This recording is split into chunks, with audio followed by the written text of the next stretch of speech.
One time watchable தானா. ஏன் bro? இது மார்வல் படம்ட்டு பார்க்கலாம், ஆனால் எக்ஸ்பெக்ட் பண்ண அளவுக்கு இல்லை. ரெட் ஹல்க்கும் சொல்கிற மாதிரி எதுக்குன்னே தெரியல. மற்றபடி கேப்டன் அமெரிக்கான்றாங்க, கேப்டன் அமெரிக்கா போல ஃபால்கன் அமெரிக்கான்னு வைக்கலாம் அவ்வளோ. ப்ரோ ஏன் கிறிஸ் எவன்ஸ் இருக்கிற இடத்துல எப்படி ப்ரோ ஆந்தனி எப்படி ப்ரோ செட் ஆகலையா ப்ரோ? இல்லை செட் ஆகலை. இல்லை செட் ஆகலன்னு இல்லை, கேப்டன் அமெரிக்கா வேறு இவர் வேறு. அதான் கேப்டன் அமெரிக்கான்னு சொல்லாமல் வேறு பேர் வைக்கலாம். நல்லாயிருக்கு ப்ரோ. பார்க்க தான் வந்தேன். புதுசாக கேப்டன் அமெரிக்கா வந்திருக்காரு, ஆண்டனி மெக்கி. அதாவது பார்க்க தான் வந்தேன். நல்லாயிருக்கு படம், பார்க்கலாம். கிறிஸ் எவன்ஸோட ரோலில் எப்படி ஆண்டனி மெக்கி எப்படி செட் ஆகிறாரு? ஓகே, ஆல்ரெடி பார்த்துருவோம் நம்ம ஆல்ரெடி. இதுலேயே வெப் சீரிஸ்லேயே வந்துட்டார் அவர் ஆல்ரெடி. நல்லா தான் இருக்குது படம், பார்க்கலாம். புதுசாக ஆல்க்கு வில்லனை வந்து கொடுத்துருக்காங்க. ஓகே, ஃபால்கன் கேரக்டருக்கு வேறு ஒருத்தர் கொண்டு வந்திருக்காங்க. ஓகே, நல்லா தான் இருக்குது படம். இந்த ஃபேஸில் எப்படி ப்ரோ கொண்டு போகிறாங்க? ஏன்னா ரெட் ஹல்க் வேறு கொண்டு வந்திருக்காங்க. அது கடைசி 10 நிமிஷம் தான் வராரு. அது இல்லை, அவ்வளோ எண்டு அவ்வளோதான் முடிஞ்சிருச்சு. நல்லா தான் இருக்குது. கேப்டன் அமெரிக்கா சூட்லாம் நல்லா இருக்குது. அது புதுசாக வைப்ரேட்லாம் கொண்டு வந்திருக்காங்க. நல்லா இருக்குது படம் தான். மிஸ் பண்ணுறீங்களா நேரத்தில் கிறிஸ் எவன்ஸ்? ஆமாம், கண்டிப்பாக ஃபேன் நான், அதுக்காக தான் வந்திருக்கேன்.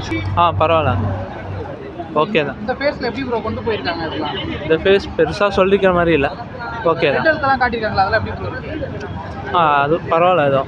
சரி, எப்படி செட் ஆகுறாரு கேப்டன் அமெரிக்கா? நம்ம முன்னாடி இதுலேயே பார்த்துருக்கோம். ஸோ இதில் எப்படி செட் ஆகுறாரு? பரவாயில்ல, அது போக போக செட் ஆகிடும். செட் ஆகிடும். விஷுவல் ஓகே தான் ப்ரோ. படம் தரமாக இருக்குது ப்ரோ, மாசாக இருக்குது ப்ரோ. குழந்தைங்கள்லாம் வீட்டில் இருந்து எல்லாரையும் கூட்டிகிட்டு வந்து கண்டிப்பாக பார்க்கலாம் ப்ரோ. ஒரு 1.5 மணி நேரம் 40 மணி நேரம் படம் தான் கொடுத்துருக்காங்களே, இன்னும் ரொம்ப பெரிய படமாகவும் எடுக்கல. ஸோ அதனால் எப்படி போகுதுன்னே தெரியல ப்ரோ, விறுவிறுன்னு போயிடுது. இல்லை, இதுக்கு முன்னாடி படம்லாம் பார்த்துருப்போம்ல, அந்த அளவுக்கு இருக்குது, அந்த அளவுக்கு மேட்ச் பண்ணுறாரு. ஏன்னா புதுசாக கேப்டன் அமெரிக்கா அவர் மாற்றிருக்காங்க ப்ரோ. ஃபஸ்ட்டு கேப்டன் அமெரிக்கா பார்த்த படம் மாதிரி எந்த படமே கொடுக்கவே முடியாது ப்ரோ. லைக் இருந்தாலும் ஸ்டீவ் ராஜர்ஸ் ஃபேன்ஸாக இருந்துட்டு இப்போ அவரோட ரோல் வேற ஒருத்தர் பண்ணுறதை பார்க்க வரும்போது சாட்டிஸ்ஃபைடாக இருந்ததான்னு கேட்டால் ஓகே, சாட்டிஸ்ஃபைடு தான். அதை வந்து ஒரு மிஸ் பண்ணுற மாதிரி கொடுத்துற மாதிரிலாம் எதுவும் இல்லை. கொஞ்சம் நல்லா டீசெண்டாக எடுத்திருக்காங்க படத்தை. நீங்கள் அவர் நினச்சி பார்க்காம லைக் உங்களுக்கு ஃபால்கன் ஆல்ரெடி தெரியும்ல. ஸோ ஃபால்கன்லேருந்து வந்திருக்க அந்த கண்டினியூஸாக பார்க்குறவங்களுக்கு அது புரியும். ஸோ அதுக்கு தகுந்த மாதிரி தான் படம் எடுத்து கொண்டு போயிருக்காங்க. திடீர்னு அவனை தனியாக கேப்டன் அமெரிக்கா தனியாக ஒரு மாஸ் பிஜிஎம் அந்த மாதிரிலாம் எதுவும் போட்டு கிரிஞ்சிலாம் பண்ணல. ஒரு டீசெண்டாக தான் கொண்டு போயிருக்காங்க. இன்வெஸ்டிகேஷன்ஸு அப்படின்னு நல்ல மூவ் ஆகி போகிறதெல்லாம் நல்லா தான் இருக்குது. முக்கியமாக இந்த ரெட் ஹல்க் பார்க்குறதுக்காக வரலாம், படம் தரமாக இருக்குது. லைக் ஸ்லோவாக போகுதுன்னு அதான் நான் தான் சொல்கிறேன்ல, சரன்னு ஏதோ ஒரு மாஸ் பிஜிஎம் அந்த மாதிரி எதுவும் இல்லாமல் லைட்டான டச்சில் நல்லா கொண்டு போயிருக்காங்க. எந்தெந்த இடத்துல ஃபைட் சீக்வன்ஸ் வேணும், ஃபைட் சீன்ஸ் வேணுமோ அதெல்லாம் கரெக்டாக மெயின்டைன் பண்ணியிருக்காங்க. நல்லா தான் இருந்துச்சு. ஃபர்ஸ்ட் ஹாஃபோட செகண்ட் ஹாஃப் நல்லா போச்சு. அதோட கேப்டன் அமெரிக்காவே ரெட் ஹல்காக மாறும் போது இன்னும் நல்லா இருக்குது அதோட. ஆனால் கேப்டன் அமெரிக்கா அவரோட சீன் வந்து இவர் ஃபால்கன் கொடுக்கும் போது கொஞ்சம் நல்லா இல்லாத மாதிரி தான் இருக்குது. ஆனால் போக இன்னும் நல்லாயிருக்கும்னு நினைக்கிறேன். கேப்டன் அமெரிக்கா ரிட்டர்ன் வேறு போட்டுருக்காங்க, செகண்ட் பார்ட் வேறு வருது, இன்னும் நல்லாயிருக்கும்னு நினைக்கிறேன். அதுக்காக தான் வெயிட் பண்ணி பார்க்குறேன்னு தான் இருக்குது.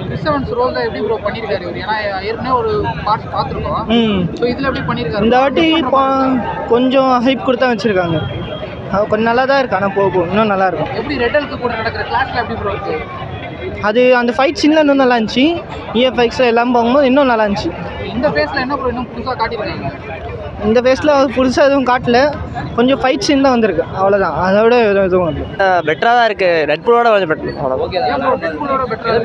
ஸ்க்ரீன் பிளே நல்லா இருந்துச்சு. ஆமாம், நல்லா இருந்துச்சு. இல்லை கம்மியாக தான், ஸ்க்ரீன் டைம் கம்மியாக இருந்துச்சு. ரெட் ஹல்க்கு பயங்கரமாக இருக்குது ப்ரோ. ஹல்க்கு பயங்கரமாக இருக்காரு ப்ரோ. ரெட்டு தரமாக இருக்குது.